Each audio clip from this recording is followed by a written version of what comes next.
International market है। हमारे already यहाँ पे 7 स्टोर्स थे, ये हमारा 8th स्टोर है पूना में। तो ये एक एरिया था जहाँ पे हमको लगा कि इस एरिया के रेजिडेंट्स के लिए इस कैचमेंट में पास में कोई लाइफस्टाइल स्टोर नहीं पड़ रहा है, इसलिए हमने सोचा कि यहाँ पे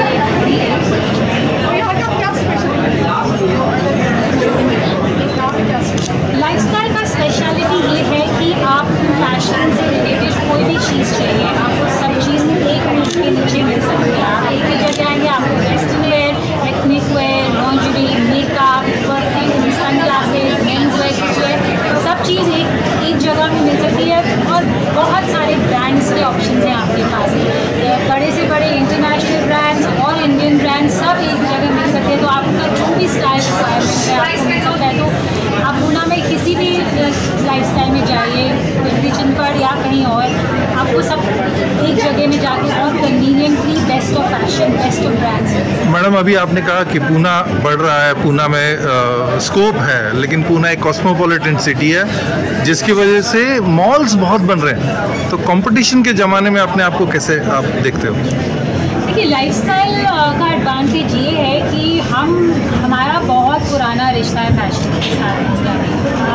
आपको शायद पता होगा कि हमने इस साल 25 साल पूरे किए हैं इंडिया में। 1999 में हमारा पहला स्टोर इंडिया में खुला था चेन्नई में।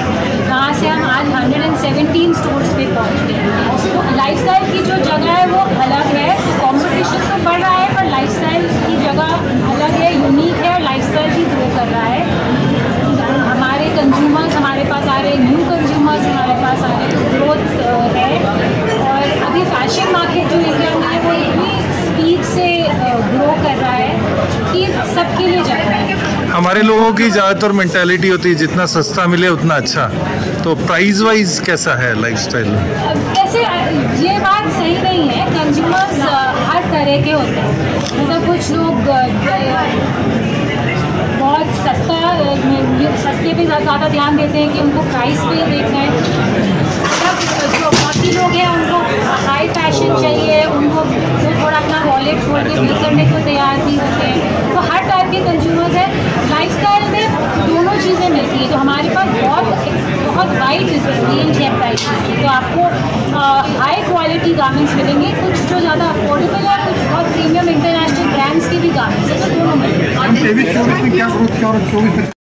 ओके मिथिला, लाईफस्टाईल विषयी काय सांगशील? तुला स्वतः लाईफस्टाईलचं काय आवडतं?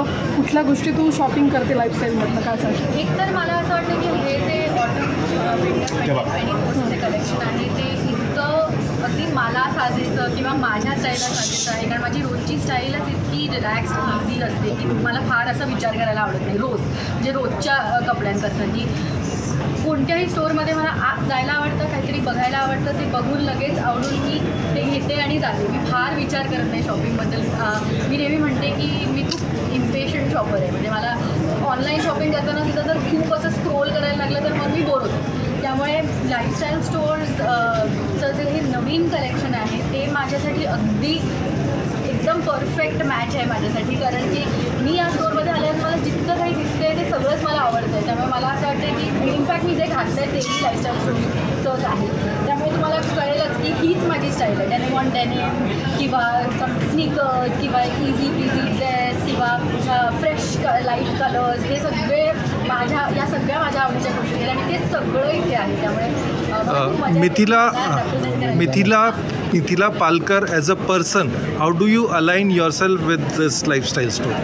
The fact that it is so, the style is so easy and so comfortable, so relaxed, just laid back in a way. The fashion of the collection,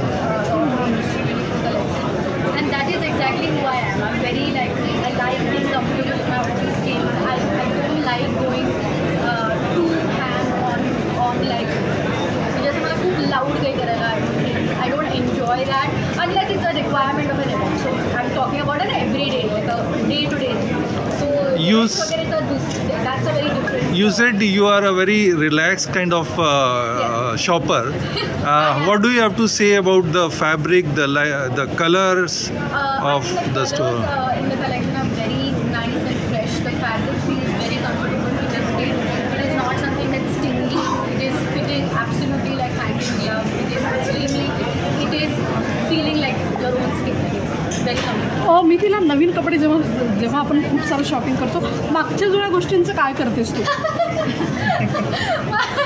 मी अलीकडेच मी एक मोहीम सुरू केली होती की नाही, म्हणजे मी काहीच नवीन घेणार नाही जोपर्यंत मी माझ्या जुन्या कपड्यांचा काहीतरी निकाल लावत नाही. तर मी नेहमी NGO शोधत असते किंवा स्टोअर शोधत असते जे जुने कपडे घेतात आणि ते रिसायकल करतात. त्यामुळे मी तेच ठरवलं किंवा मी माझ्या स्टायलिशशी बोलते, कारण कधी कधी तिलाही ते वापरता येतील कपडे पुन्हा. तर ह्या हे सगळे ऑप्शन्स मी एक्सप्लोर करते. पण मी जेन्युइनली मी यावेळेला मी ठरवलं होतं की मी काहीच, आणि मी नाही केलं आहे आता मी आले, पण जेव्हा मी ठरवलं 3-4 महिन्यापूर्वी की नाही मी नवीन काही घेणार नाही जोपर्यंत जुन्या गोष्टी जात नाही. महाराष्ट्रीयन कल्चरमध्ये साडी असेल किंवा आपले काही जुन्या गोष्टी आहे, अशा गोष्टीवरती काय वाटतं तुला करायला पाहिजे, नवीन लाईफस्टाईलमध्ये यायला पाहिजे ती स्टाईल, असं वाटतं? हो, का नाही, वाय नॉट. लाईफस्टाईलमध्ये ऑलरेडी इंडियन वेअर आहे, तर साड्या का नाही. आणि माझ्या वॉर्डरोबमध्ये तर इतक्या साड्या आहेत इनफॅक्ट की मला जाणवलंच नाही. यावेळेला मी म्हटलं तसं मी जेव्हा साफ करत होते माझा कपाट, तर मला द्यायला तरी साड्या आहेत आणि आईच्या आहेत, आजीच्या आहेत, आणि त्या मी सगळ्या छान स्टोर करून ठेवल्यात. आणि अपसायकल सुद्धा करता येतात ना साड्या, किती छान त्याचे लेहंगे बनवू शकतात, ड्रेसेस बनवू शकतात. त्यामुळे अर्थातच वाय नॉट, हो देखील. कपडे रिपीट करायला आवडतात का? खूप आवडतात. आणि मला ॲक्च्युली ना दुसऱ्याचे ताईचे कपडे घालायला खूप आवडतात. मला लहानपणीपासूनच की ते निघलं का हा नवीन आणला ना, हा तर कधीतरी मी ढापेन अशी माझी नेहमी असा एक विचार असायचा. आणि मी अजूनही ते करते, म्हणजे अजूनही ताईचे कपडे मी वापरते. तू तुझ्या फॅन्ससाठी काय संदेश देणार आहेस लाईफस्टाईल स्टोअरसाठी? मला असं वाटतं